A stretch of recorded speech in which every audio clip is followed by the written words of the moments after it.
ഇതൊരു ചന്ദനമരമാണ്, ചന്ദനമര തൈയാണ്. നട്ടിട്ടൊരു 5-6 വർഷത്തോളം കാലമായി. ചന്ദനം ഏറെ പ്രത്യേകതകളുള്ള ഒരു മരമാണ്. അതായത് ഇതൊരു അർദ്ധ പരാത സസ്യമാണ്. അതായത് മറ്റ് സസ്യങ്ങളുടെ വേരിൽ നിന്നുകൂടി മൂലകങ്ങൾ എടുത്താണ് അത് വളരുന്നത്. പക്ഷേ പൂർണ്ണമായിട്ടല്ല. പക്ഷേ ചില മൂലകങ്ങൾ, ഇപ്പോൾ മഗ്നീഷ്യം, ഫോസ്ഫറസ് തുടങ്ങിയുള്ള മൂലകങ്ങൾ മറ്റ് സസ്യങ്ങളുടെ വേരിൽ നിന്നും കൂടിയാണ് എടുക്കുന്നത്. ഇത് അപ്പോൾ നമ്മൾ ഈ ചന്ദനം നട്ട് വളർത്തി വലുതാക്കണമെങ്കിൽ അതിന് അനുയോജ്യമായ സസ്യങ്ങളുടെ കൂടിക്കൊണ്ട് അതിൻ്റെ ചുവട്ടിൽ നമ്മൾ നടേണ്ടതായിട്ടുണ്ട്. അതതിൻ്റെ ആരംഭഘട്ടത്തിൽ നമ്മൾ അതിൻ്റെ ചുവട്ടിൽ ഈ പൊന്നാങ്കണ്ണി ചീരയില്ലേ, ചെറുത്, അങ്ങനെ പൊന്നാങ്കണ്ണി ചീര, തൊട്ടാവാടി, അതുപോലെ അടുത്തായിട്ടൊരു തുവരച്ചെടി, ഇതൊക്കെ തന്നെ മതിയാവും. പക്ഷേ ഒരു വർഷം കൂടെയൊക്കെ വളർച്ചയായി കഴിയുമ്പോഴത്തേനും ശീമക്കൊന്ന, അതുപോലെ തന്നെ നെല്ലി, പേര, അതുപോലെ തന്നെ ഇല്ലി, പിന്നെ കണിക്കൊന്ന, ഇതൊക്കെ അതിൻ്റെ സ്പീഷീസിൽ പെട്ടതാണ്. ആ പരിസരത്ത് അതൊക്കെ വേണം, എങ്കിലേ സമൃദ്ധമായിട്ട് വളരുകയുള്ളൂ. അതുപോലെ ഉങ്ങ് ഇതിൻ്റെ ഒരു ഇതാണ്. ഇതുകൊണ്ട് ഈ നിൽക്കുന്ന ഒരു കണിക്കൊന്ന മരമാണ് നിൽക്കുന്നത്. അവിടെ നിൽക്കുന്ന ഒരു ഉങ്ങ് മരമാണ്. അതൊക്കെ ഇതിൻ്റെ ഹോസ്റ്റാണ്.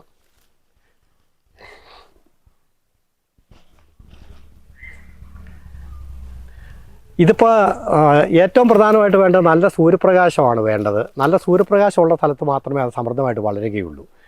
നല്ല സൂര്യപ്രകാശം കിട്ടിക്കഴിഞ്ഞാൽ നമുക്കൊരു 10-20 വർഷം കൊണ്ട് ഏറെക്കുറെ നമുക്കത് മുറിക്കാനുള്ള ഒരു വണ്ണമൊക്കെ ആകും. അതായത് ഒരു 20-25 വർഷമായ നന്നായത് കുറച്ചും കൂടെ ഒരു 50 സെൻറ്റിമീറ്റർ ചുറ്റുവണ്ണം വരണം ഇതിൻ്റെ നെഞ്ചുയരത്തിൽ. ഇതിപ്പോൾ 2 ശിഖരങ്ങളായി പോയതുകൊണ്ട് അത് അത്ര ഇപ്പോൾ ഇല്ല. അത് വളർന്നു വന്നു കഴിഞ്ഞാൽ ഒറ്റത്തടിയായിട്ട് വേണം നമ്മളിത് വളർത്തുവാൻ. ഒറ്റത്തടിയായിട്ട് വളർത്തി കഴിഞ്ഞ് നെഞ്ചുയരത്തിൽ 50 സെൻറ്റിമീറ്റർ ചുറ്റുവണ്ണം ആയാൽ പിന്നെ അത് മുറിക്കാറായെന്നുള്ളതാണ് അതിൻ്റെ ഇതൊരു 10 സെൻറ്റിമീറ്ററോ വല്ലതും ഒക്കെ ഇതിനായിട്ടുള്ളൂ. പിന്നെ ഇത് നടൻ്റെ ഒരു രീതി എന്ന് പറഞ്ഞു കഴിഞ്ഞാൽ, ഇത് നമ്മുടെ കേരളത്തിൻ്റെ ഭൂപ്രകൃതിയിൽ, നമ്മുടെ പശ്ചിമഘട്ടനാട് ഉൾപ്പെടെ നമ്മുടെ കേരളത്തിൻ്റെ ഭൂപ്രകൃതിയിലെ മണ്ണും അതുപോലെ തന്നെ ഇതിൻ്റെ ഇവിടുത്തെ കാലാവസ്ഥയും അതുപോലെ തന്നെ ഇവിടുത്തെ മറ്റ് പരിസ്ഥിതിയെല്ലാം നമ്മുടെ ഈ ചന്ദനകൃഷിക്ക് ഏറെ അനുയോജ്യമാണ്. അത് ഒരുപാട് വെള്ളം കെട്ടി നിൽക്കുന്ന സ്ഥലങ്ങളല്ലാതെ, എന്നാൽ ഹൈ റേഞ്ച് പോലെയുള്ള മൂന്നാർ പോലെയുള്ള വലിയ ഉയരം കൂടിയ സ്ഥലങ്ങളല്ലാതെ ഇടനാട്ടിലും ബാക്കി എല്ലാ പ്രദേശങ്ങളിലും നമുക്ക് ഈ ചന്ദനം കൃഷി ചെയ്യാവുന്നതേ ഉള്ളൂ. അതുപോലെ തന്നെ ഇതിൻ്റെ അകലം എന്ന് പറയുന്നത് 2 ചെടികൾ തമ്മിലൊരു 8-9 അടി അകലം ധാരാളം മതിയാവും. അത് ഒരു 3 മീറ്റർ അകലത്തിൽ നമുക്ക് കുഴികൾ കുത്തി നമുക്ക് വയ്ക്കാവുന്നതേ ഉള്ളൂ. ഇപ്പോൾ അതിന് അനുയോജ്യമായൊരു സമയമാണ് മെയ് മാസത്തിൽ നമ്മൾ കുഴികൾ കുത്തിയിടുക. ആ കുഴിക്കകത്ത് കുറച്ച് ആട്ടുംകാഷ്ടം, അതുപോലെ കുറച്ച് വേപ്പൻ പിണ്ണാക്ക്, പിന്നെ കുറച്ച് അഴുകിപ്പൊടിഞ്ഞ കരികല, ഇതൊക്കെ അതിനകത്തൊരു അടിവളമായിട്ട് നമ്മൾ കൊടുത്തു കഴിഞ്ഞാൽ ഒരു പുതുമഴയൊക്കെ പെയ്ത് ഒരു മാസം കഴിയുമ്പോഴത്തേനും ആ കുഴി ഒന്ന് പരുവപ്പെട്ട് കഴിയുമ്പോൾ മേൽമണ്ണ് വെട്ടിയിട്ട് ആ കുഴി അങ്ങ് മൂടുക. പിന്നെ മൂടുമ്പോൾ ഒരു കാര്യം ശ്രദ്ധിച്ചു കൊള്ളണം, ഒരു 2-3 ഇഞ്ച് പൊക്കി വെച്ചേക്കണം. അതെന്താണെന്ന് വെച്ച് കഴിഞ്ഞാൽ അതല്ലെങ്കിൽ മഴക്കാലത്ത് വെള്ളം കെട്ടി നിൽക്കരുത്. അത് കഴിഞ്ഞ് അങ്ങനെ വന്നു കഴിഞ്ഞാൽ പിന്നെ ആ മൂടിയ കുഴിയിലേക്ക് ഈ പറഞ്ഞ ഹോസ്റ്റായിട്ട് വേണ്ട സസ്യങ്ങൾ, പൊന്നാങ്കണ്ണി ചീരയും അതുപോലെ തന്നെ വൻപയർ ഉണ്ടെങ്കിൽ വൻപയർ, അതല്ലെങ്കിൽ തൊട്ടാവാടി, ഇതൊക്കെ അങ്ങ് നട്ടേക്കുക. നട്ട് കഴിഞ്ഞതിനൊക്കെ ശേഷം ഏറ്റവും നല്ല തൈ കിട്ടുന്നിടത്തുനിന്ന്, ഇപ്പോൾ മറയൂർ ഉൽപ്പാദിപ്പിക്കുന്ന തൈ എന്ന് പറഞ്ഞു കഴിഞ്ഞാൽ ഏറ്റവും നല്ല വിത്ത് കളക്ട് ചെയ്ത്, നല്ല ഇനം പ്രായത്തിലുള്ള മരങ്ങളുടെ വിത്ത് കളക്ട് ചെയ്ത് അത് ആണ് വിൽപ്പനയ്ക്ക് വെച്ചിട്ട് അത് നമുക്ക് കൊറിയറായിട്ട് വേണേൽ വാങ്ങിക്കുക, വിത്തുകൾ വേണേൽ വാങ്ങിക്കാം. പക്ഷേ വിത്ത് വാങ്ങിച്ചു കഴിഞ്ഞാൽ ഇത് ആക്കി വരാൻ പിന്നെ താമസം വരും. അപ്പോൾ തൈകളെന്ന് പറഞ്ഞു കഴിഞ്ഞാൽ അവിടെ ഒരു ഒരടി പൊക്കമായ തൈകളാണ് നമ്മൾ വെക്കേണ്ടത്. നല്ല കരുത്തുള്ള തൈകളാണ് വെക്കേണ്ടത്. അപ്പോൾ നമ്മൾ മൂടിയിട്ടേക്കുന്ന കുഴിയുടെ നടുക്ക് ഒരു പിള്ളക്കുഴി എടുത്ത് ആ കുഴിയിലേക്ക് ഈ തൈകൾ വെച്ചാൽ അപ്പം തന്നെ ഒരു ടാങ്ക് കെട്ടി കൊടുത്തോണം. അതിൽ പിന്നെ കാറ്റത്തിട്ട് അങ്ങോട്ടും ഇങ്ങോട്ടും ഒലയരുത്. പിന്നെ അതിന് ചുറ്റുവേലി വേണ്ട സ്ഥലമാണ് എങ്കിൽ ചുറ്റുവേലി ഇങ്ങനെ കൂടിക്കൊണ്ട് നമ്മൾ വെച്ച് കൊടുക്കണം. അത് കഴിഞ്ഞാൽ പിന്നെ ആദ്യത്തെ രാസവളമോ കീടനാശിനിയോ ഒന്നും നമുക്കിതിന് വേണ്ട. ഏറ്റവും നല്ല സൂര്യപ്രകാശമുള്ള സ്ഥലത്ത് നടുക എന്നുള്ളതേ ഉള്ളൂ. പിന്നെ ആദ്യത്തെ 1-2 വർഷം കുറച്ച് ജലസേചനം നടത്തണം വേനൽക്കാലത്ത്. അത് കഴിഞ്ഞാൽ പിന്നെ അതങ്ങ് വളർന്നുകൊള്ളും. പിന്നെ അതിൻ്റെ ചുറ്റുവട്ടത്തിൽ നമുക്ക് അത് ലാഭകരമാക്കാൻ വേണ്ടിയിട്ട് ശീമക്കൊന്ന നട്ടിട്ട് വേണമെങ്കിൽ അതേ കൊടിയിടാം. അതിന് കുഴപ്പമില്ല, ഏതോ ഒരുപാട് വളരുന്നല്ലോ. പക്ഷേ എന്ത് തന്നെ നട്ടാലും ഈ അതിൻ്റെ ശിഖരം വന്നിട്ട് ഇതിൻ്റെ പിന്നെ മൂടിക്കളയരുത്. നല്ല സൂര്യപ്രകാശം എപ്പോഴും ഇതിന് ചോട്ടി കിട്ടിക്കൊണ്ടിരിക്കണം. അങ്ങനെ ഒരു സാഹചര്യം നമ്മൾ പ്രത്യേകം ശ്രദ്ധിക്കേണ്ടതായിട്ടുണ്ട്.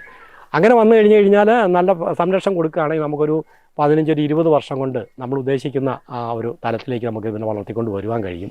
ഇന്നിപ്പം നമ്മുടെ കേരളത്തിൽ വ്യാപകമായിട്ട് ചന്ദനക്കൃഷി ശരിക്കും ആരംഭിച്ചു കഴിഞ്ഞു. ഈ അടുത്ത കാലത്തെ നിയമങ്ങൾ, അതായത് 2012 ഫോറസ്റ്റ് ആക്ട് ആൻഡ് റൂൾസാണ് ഇപ്പം നമുക്ക് നിലവിൽ നിൽക്കുന്നത്. അതിനുശേഷം ഈ അടുത്ത കാലത്ത് സർക്കാർ കുറച്ചുകൂടെ കൃഷി ഉദാരമാക്കുന്നതിന് വേണ്ടിയിട്ട്, ആൾക്കാരെ പ്രോത്സാഹിപ്പിക്കുന്നതിന് വേണ്ടിയിട്ട് മറയൂരത്തെ തൈകളാണെങ്കിൽ തന്നെ 100 രൂപ വിലയുള്ള തൈകൾ 75 രൂപയ്ക്കാണ് കൊടുക്കുന്നത്. മറയൂരത്തെ ഏറ്റവും നല്ല തൈകൾ. അതുപോലെ തന്നെ മറ്റ് നഴ്സറികളും തൈ ഉൽപ്പാദിപ്പിച്ച് കൊടുക്കുന്നുണ്ട് അവിടെയൊക്കെ അങ്ങനെ. പിന്നെ ഏറ്റവും നമ്മൾ പ്രധാനമായിട്ട് ശ്രദ്ധിക്കേണ്ടത് ഇത് ഇതിൻ്റെ ആൾക്കാരിലേക്ക് ഇത് കൂടുതൽ സന്ദേശങ്ങൾ എത്തുക എന്നുള്ളതാണ്. കാരണം ആൾക്കാർക്കെല്ലാം ഒരു തെറ്റിദ്ധാരണയാണ് ഇതെന്തോ ചന്ദനമരം മുട്ട കഴിഞ്ഞ് കഴിഞ്ഞാൽ ശരി, അത് ഒരു അളവ് വരെ എന്ന് പറഞ്ഞു കഴിഞ്ഞാൽ അത് നമുക്ക് നേരിട്ട് മുറിക്കാൻ പാടില്ല. നമ്മൾ മുറിക്കരുതെന്നാണ് നിയമം. നമ്മൾ നേരിട്ട് മുറിക്കുന്നത് കുറ്റകരമാണ്. ആർക്കും കൃഷി ചെയ്യാൻ ഒരു തടസ്സമില്ല. പക്ഷേ അത് മുറിക്കേണ്ട സമയം വരുമ്പോൾ ഫോറസ്റ്റ് ഡിപ്പാർട്ട്മെൻറ്റിൻ്റെ സഹായം തേടിയേക്കുക. സഹായം തേടിക്കഴിഞ്ഞാൽ നമ്മുടെ അക്കൗണ്ടിലേക്ക് നമുക്ക് അതിൻ്റെ പൈസ നമുക്ക് കിട്ടും. ഇതിൻ്റെ നടപടിക്രമം എന്ന് പറഞ്ഞു കഴിഞ്ഞാൽ നമ്മൾ ചന്ദനം നട്ട് വളർത്തി ഒരു നെഞ്ചുയർത്തി ഒരു 50 സെൻറ്റിമീറ്റർ ചുറ്റുവണ്ണമാകുന്നൊരു ഘട്ടം. ഇനി അതുമല്ല, അല്പം കൂടെ ചുറ്റുവണ്ണം കുറവാണെങ്കിൽ തന്നെയും നമുക്ക് ആ നട്ട സ്ഥലത്ത് ഒരു ഗേറ്റ് പണിയണം. അതല്ലെങ്കിൽ അവിടെ എന്തെങ്കിലും ഒരു എടുപ്പുകൾ നമുക്ക് എന്തെങ്കിലും പണിയേണ്ട ആവശ്യമുണ്ട്. അങ്ങനെയാണെങ്കിലും നമ്മൾ അത് വനം വകുപ്പിന് ഒരു അപേക്ഷ കൊടുക്കുക. എനിക്കിതേ എൻ്റെ മരം ഞാനിങ്ങനെ നട്ട് വളർത്തി, എൻ്റെ പട്ടയ സ്ഥലത്ത് നട്ട് വളർത്തി ചന്ദന മരം, അതിങ്ങനെ അവിടെ എനിക്ക് പണിയേണ്ട ഒരു ആവശ്യമുണ്ട് എന്ന് പറഞ്ഞ് ചൂണ്ടിക്കാണിച്ചുകൊണ്ട് നമ്മൾ വനം വകുപ്പിലേക്ക് നമ്മൾ ഡിവിഷണൽ നിങ്ങളുടെ ഏത് ഏരിയയിലാണോ താമസിക്കുന്നത് അവിടുത്തെ ഡിവിഷണൽ ഫോറസ്റ്റ് ഓഫീസർക്ക് നമ്മൾ ഒരു വെള്ള കടലാസിൻ്റെ അപേക്ഷ കൊടുക്കുക. അദ്ദേഹം അതിൻ്റെ തുടർ നടപടിക്രമം എന്ന നിലയ്ക്ക് അവിടുത്തെ ഉദ്യോഗസ്ഥന്മാരെ, അതിൻ്റെ താഴെയുള്ള ഉദ്യോഗസ്ഥന്മാരെ വിട്ട് അത് പരിശോധിപ്പിച്ച് അവരുടെ റിപ്പോർട്ട് പ്രകാരം പിന്നെ ഒരു കമ്മിറ്റിയെ വയ്ക്കും, ഒരു ട്രീ കമ്മിറ്റി എന്ന് പറഞ്ഞാൽ അതിനകത്ത് റവന്യൂ ഉദ്യോഗസ്ഥന്മാരുണ്ട്, തഹസിൽദാർ, അതുപോലെ കൃഷി ഓഫീസർ വരും, പിന്നെ സോഷ്യൽ ഫോറസ്റ്റ് അസിസ്റ്റൻ്റ് ഫോറസ്റ്റ് കൺസർവേറ്ററും അദ്ദേഹത്തിൻ്റെ പരിപാടികൾ ചേർന്ന് വന്നു. നമ്മളെയും ചേർത്ത് അത് പരിശോധന നടത്തിയതിനു ശേഷം ഒരു റിപ്പോർട്ട് അവർ തയ്യാറാക്കി, നമ്മളെയും കൂടെ കൂട്ടിക്കൊണ്ട് റിപ്പോർട്ട് തയ്യാറാക്കി DFOയ്ക്ക് സമർപ്പിക്കുന്നു.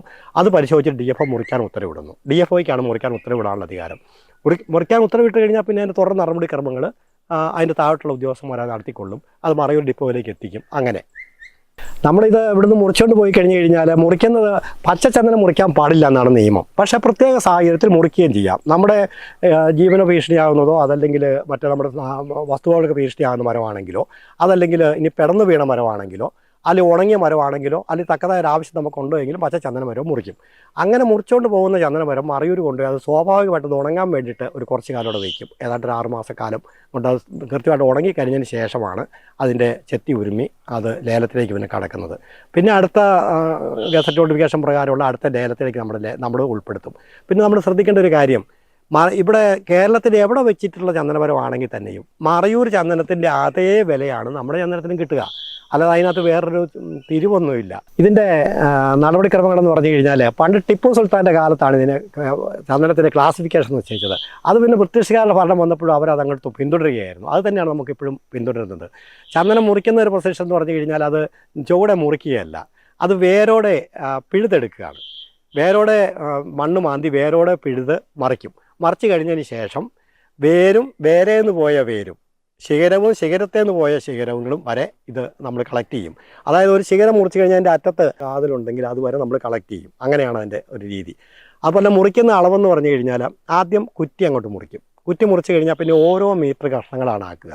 അത് തായ്തടിയും അതുപോലെ തന്നെ ശിഖരങ്ങളും ആയിട്ട് ആ ഓരോ കുറ്റിക്കും അതുപോലെ തന്നെ തായ്തടിക്കും അതിൻ്റെ ശിഖരങ്ങൾക്കും എല്ലാം പ്രത്യേക കോഡ് നമ്പർ അവിടെ രേഖപ്പെടുത്തും. അത് അവരുടെ ബുക്കിലും രേഖപ്പെടുത്തും.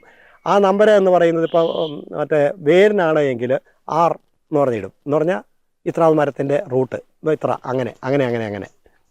നമ്മുടെ ഭാരതത്തിൽ ഏതാണ്ട് 11 സംസ്ഥാനങ്ങളിൽ ചന്ദനമുണ്ട്. അതിനകത്ത് പക്ഷേ എങ്കിൽ പോലും ആകെയുള്ള 9000 ചതുരശ്ര കിലോമീറ്റർ മേഖലയിലാണ് നമുക്ക് ചന്ദനമുള്ളത്. അതിനകത്ത് ആകെയുള്ളതിൻ്റെ 80% ദക്ഷിണേന്ത്യ തന്നെയാണ്. അതായത് മറ്റേ തമിഴ്നാട്, കർണാടക, കേരളം, അങ്ങനെ 3 സംസ്ഥാനങ്ങളിലായിട്ട്. അതിൽ തന്നെ തമിഴ്നാട്ടിലും കർണാടകത്തിലുമാണ് ഏറ്റവും കൂടുതൽ ചന്ദനമരം ഉള്ളത്. പണ്ട് 2005 അവിടെ പുതിയൊരു നിയമം ഒന്ന് മാറി എന്ന് പറഞ്ഞു കഴിഞ്ഞാൽ മറയൂരല്ല തമിഴ്നാട്ടിലും കർണാടകത്തിലും ആർക്കും എവിടെ വേണമെങ്കിലും ചന്ദനം കൃഷി ചെയ്യാൻ വേണ്ടി സർക്കാർ അനുവാദം കൊടുത്തു. അങ്ങനെ ചന്ദനം ആൾക്കാർ കൃഷി ചെയ്ത് കഴിഞ്ഞാൽ അവർക്ക് മുറിക്കാൻ അവകാശമില്ല. പക്ഷേ അത് മുറിക്കേണ്ട സമയമാകുമ്പോൾ സർക്കാർ ഒരു ഏജൻസിയും വെച്ചു. ആ ഏജൻസി അത് കളക്ട് ചെയ്ത് കഴിഞ്ഞാൽ അത് ലേലത്തിൽ വെച്ച് അവരുടെ അനുസൃതമായ പൈസ അവരുടെ കയ്യിലേക്ക് കൊടുക്കും. കുറച്ചും കൂടെ എളുപ്പമാണ് അവിടെ കാര്യങ്ങൾ. ഇവിടെ നമ്മളിപ്പോൾ ഈ അടുത്ത കാലത്ത് സർക്കാർ നിയമം മാറ്റി വന്നേക്കുന്നത് നമുക്ക് ഏറെ അനുയോജ്യമായിട്ട് വരും. ഞാനിപ്പോൾ ഈ 2012 നിയമം കൊണ്ട് പോയിട്ട് പോലും അത് അന്നൊരു പരിചയക്കുറവും പിന്നെ ആ കോവിഡിൻ്റെ കാലഘട്ടമായിരുന്നു. പിന്നെ ഉദ്യോഗസ്ഥന്മാർക്ക് അതിനെ പറ്റിയൊരു പരിചയക്കുറവൊക്കെ ഉണ്ടായിരുന്നു. അതിൻ്റെ പേര് വന്നൊരു കാലതാമസം അല്ലാണ്ട് വേറെ ഒന്നും ഒരു പ്രശ്നങ്ങളും ഉണ്ടായില്ല. ഞാനൊരു വനംവകുപ്പ് ഉദ്യോഗസ്ഥർക്ക് എനിക്ക് അറിയാമായിരുന്നു. ഞാൻ മറയൂർ ജോലി ചെയ്തപ്പോൾ ചന്ദനം ഇങ്ങനെ കളക്ട് ചെയ്തിട്ടുള്ള ഒരാളാണ്. അതുകൊണ്ട് അത് ഏറെ ബുദ്ധിമുട്ടുണ്ടായി വന്നില്ല.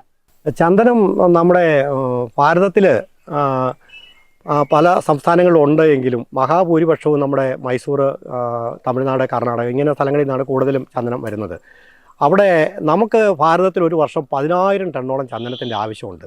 പക്ഷേ അതിനകത്ത് ഇവിടെ ഉൽപ്പാദിപ്പിക്കപ്പെടുന്നത് വെറും 3000 ടണ്ണ് മാത്രമേ ഉള്ളൂ. ബാക്കി നമ്മൾ ഇറക്കുമതി ചെയ്യേണ്ട ഒരു സാഹചര്യമാണ്. ഇന്ന് ലോക വിപണിയുടെ ഏതാണ്ട് 60% കൈയടക്കിയിരിക്കുന്നത് ഓസ്ട്രേലിയയാണ്. അവിടെ ആയിരക്കണക്കിന് ഹെക്ടർ എന്ന് പറഞ്ഞ പോലെ സ്ഥലത്ത് ചന്ദനം പ്ലാന്റ് ചെയ്യുന്നുണ്ട്. അത് അവിടെ പ്ലാന്റ് ചെയ്യുന്നത് നമ്മുടെ ഈ സൻഡാലോ ആൽബം തന്നെയാണ്. ലോകത്തിലേക്ക് വെച്ച് ഏറ്റവും നല്ല ചന്ദനം നമ്മുടെ ഭാരതത്തിലുള്ള സൻഡാലോ ആൽബം തന്നെയാണ്. ഇതിനകത്താണ് ഏറ്റവും കൂടുതൽ ഓയിൽ കണ്ടൻ്റ് ഉള്ളത്. നമുക്ക് സ്വന്തമായിട്ട് ഈ ചന്ദനം വാങ്ങാൻ പറ്റുമോ, അതല്ലെങ്കിൽ എവിടെയാണ്, എങ്ങനെയാണ് അതിൻ്റെ നിയമവശങ്ങൾ, അതേപ്പറ്റി പറയാം. അതായത് മറയൂർ ഈ ഓൺലൈൻ ലേലത്തിൽ നമുക്ക് ആർക്കും പങ്കെടുക്കാവുന്നതേ ഉള്ളൂ. അവിടെ ചെറിയ ലോട്ടുകളുമുണ്ട്. ഇപ്പോൾ ക്ഷേത്രാചാരങ്ങൾക്കൊക്കെ അവർ ചന്ദനം കൂടുതലും നമ്മുടെ ഇവിടെ ക്ഷേത്രാചാരങ്ങൾക്ക്, പിന്നെ കൊത്തുപണികൾക്ക്, ചന്ദന തൈലം ഉണ്ടാക്കാൻ, അതുപോലെ തന്നെ അങ്ങനെ ഓരോ കാര്യങ്ങൾക്കാണ്. പിന്നെ ആയുർവേദ ഔഷധത്തിലെ ഔഷധങ്ങൾ ഉണ്ടാക്കാൻ വേണ്ടിയിട്ടാണ് ചന്ദനം ഉപയോഗിക്കുന്നത്. ഇപ്പോഴത്തെ നിയമം അനുസരിച്ച് നമുക്ക് 1 കിലോ ചന്ദനവും 100 മില്ലി തൈലവും നമ്മുടെ വീട്ടിൽ സൂക്ഷിക്കാം. അതിന് ഒരു വ്യക്തിക്ക് സൂക്ഷിക്കാനുള്ള അവകാശമുണ്ട്. അത് നമ്മുടെ കേരളത്തിലെ ഇപ്പം നമ്മുടെ ഡിപ്പോകളിൽ, സർക്കാർ തടി ഡിപ്പോകളിൽ ഇത് നമുക്ക് ചെന്നാൽ വിലയ്ക്ക് വാങ്ങിക്കാൻ പറ്റും. അതിൻ്റെ ബില്ലും കിട്ടും. അങ്ങനെ ഇപ്പോൾ ഇവിടെ നമ്മുടെ എറണാകുളം ജില്ല പറയുകയാണെങ്കിൽ വീട്ടൂരുണ്ട്, അതുപോലെ തന്നെ മറ്റേ കണ്ണൂർ, അങ്ങനെ എല്ലാ ജില്ലകളിലും സർക്കാർ തടി ഡിപ്പോകളിലാണിത് നമുക്ക് വാങ്ങിക്കാൻ ലഭിക്കുക. ഈ ചന്ദനമരത്തിൻ്റെ ഇലയൊഴികെ ബാക്കിയെല്ലാം വിൽപ്പനയ്ക്ക് സജ്ജമാണ്. ഇതിൻ്റെ ഈ പുറത്തെ തൊലിയില്ലേ, കരിന്തൊലി, അതിന് 4 വർഷങ്ങൾക്ക് മുമ്പ് 200 രൂപ വിലയ്ക്കാണ് ലേലം പോയത്. അപ്പോൾ ഇതിന് വെള്ളയ്ക്ക് ഏതാണ്ട് 1050 രൂപയ്ക്കാണ് 3-4 വർഷങ്ങൾക്ക് മുമ്പ് മറയൂർ ലേലത്തിൽ പോയത്. അതായത് ആയുർവേദ ഔഷധങ്ങളുടെ ഒരു ചേരുവയാണത്. ശരിക്കും പറഞ്ഞു കഴിഞ്ഞാൽ ഇതിൻ്റെ ഈ പച്ചലി ഒഴികെ ബാക്കിയുള്ളതെല്ലാം വില കിട്ടുന്ന സാധനങ്ങളാണ്. മറ്റേ ഇലയൊഴികെ എല്ലാത്തിനും വില കിട്ടുമെന്ന് പറഞ്ഞാൽ തീരെ ഈ കാതലില്ലാത്ത ചെറിയ തണ്ടിനൊന്നും കിട്ടില്ല കേട്ടോ. കാരണം ഞാൻ പറഞ്ഞുവല്ലോ, ഒരു 50 പൈസയുടെ അത്രയും വട്ടത്തിലെങ്കിലും കാതൽ കിട്ടുന്ന അത് മാത്രമേ കളക്ട് ചെയ്യുള്ളൂ. അതിന് ബാക്കിയുള്ളത് നമ്മൾ കളഞ്ഞേക്കുള്ളൂ. അത് വേറെ വല്ലവർക്കൊക്കെ ഉപയോഗിക്കാനേ പറ്റുള്ളൂ. ഞാനിവിടെ ഒരു മറയൂരിൽ നിന്ന് തൈ കൊണ്ടുവന്ന് 10-28 വർഷങ്ങൾക്ക് മുമ്പ് ഒരു ചന്ദനമരം നട്ടുപിടിപ്പിച്ചിരുന്നു. അത് അവിടെ നിന്നത് സാവധാനം വളർന്നു കഴിഞ്ഞത് മറ്റേ വീടിലേക്ക് വന്നു, അതിൻ്റെ ഒരു ചിഗർ ഒടിഞ്ഞ് വീട്, അങ്ങനെയൊക്കെ ഒരു സാഹചര്യം വന്നു. ഏതായാലും അത് അതിൻ്റെ വളർച്ച എത്തിയ ഒരവസ്ഥയായിരുന്നു. അപ്പോഴത്തേനും ഞാൻ ഡിവിഷൻ ഫോറസ്റ്റ് ഓഫീസർക്ക് ഒരു അപേക്ഷ കൊടുത്തു. അപേക്ഷ പ്രകാരം എൻ്റെ തുടർ നടപടിയായിട്ട് അതിൻ്റെ കീഴുദ്യോഗസ്ഥന്മാർ വന്ന് അത് നോക്കിക്കഴിഞ്ഞതിന് ശേഷം അത് മുറിക്കാനുള്ളൊരു ഉത്തരവിട്ടു. മുറിക്കാൻ ഉത്തരവിട്ട് കഴിഞ്ഞിട്ട് അത് 2021 അത് അപേക്ഷ കൊടുത്ത് കുറേ നാൾ അതിൻ്റെ 1 വർഷത്തോളം കഴിഞ്ഞതിന് ശേഷമാണ് 2021 അത് വേരോടെ പിഴുതെടുക്കുകയാണ് ചെയ്തത്. വേരോടെ പിഴുതെടുത്ത് സർക്കാരിൻ്റെ നിശ്ചിത അളവിൽ അത് കഷ്ണങ്ങളാക്കി ഓരോ കഷ്ണത്തിൻ്റെ തൂക്കം എടുത്ത് അത് മറയൂർ ഡിപ്പോയിലേക്ക് എത്തിച്ചു. അതിനുശേഷം അത് പബ്ലിക് ഓപ്ഷനിൽ ലേലത്തിൽ വെച്ച് അതിൻ്റെ ചിലവായ പൈസ മാത്രം എടുത്തിട്ട്, അതായത് ഇവിടുന്ന് അവിടെ എത്തിച്ച പൈസയും അതോടൊപ്പം തന്നെ അവിടെ നമുക്ക് അവർ ചെത്തി ഒരുമേൻ്റെ ആ ഒരു പൈസയും കിഴിച്ചിട്ട് 3 ലക്ഷത്തി ചിഷ്ടം രൂപ എനിക്ക് എൻ്റെ അക്കൗണ്ടിലേക്ക് തന്നു. 2-3 ഐറ്റം 15 ക്വാളിറ്റിയായിട്ടാണ് തിരിക്കുന്നത്, 15 ഇനങ്ങളായിട്ട് തിരിക്കുക. അതിനകത്ത് 3 ഐറ്റം ഇവിടെ ഇനി ലേലത്തിൽ പോകാനുണ്ട്. ഏതാണ്ടൊരു 4 ലക്ഷം രൂപ നമുക്ക് കിട്ടും. അതിൻ്റെ പൂർണ്ണമായിട്ടുള്ള പൈസ നമുക്ക് കിട്ടിക്കഴിഞ്ഞ് കഴിയുമ്പോൾ. ഇത് ചന്ദനം ആർക്കും നട്ടുപിടിപ്പിക്കാം, പക്ഷേ അത് മുറിക്കുന്നതിനും അതുപോലെ തന്നെ അതിൻ്റെ ബാക്കിയുള്ള കാര്യങ്ങൾക്ക് നമ്മൾ വനം വകുപ്പിൻ്റെ സഹായം തേടണമെന്നേ ഉള്ളൂ.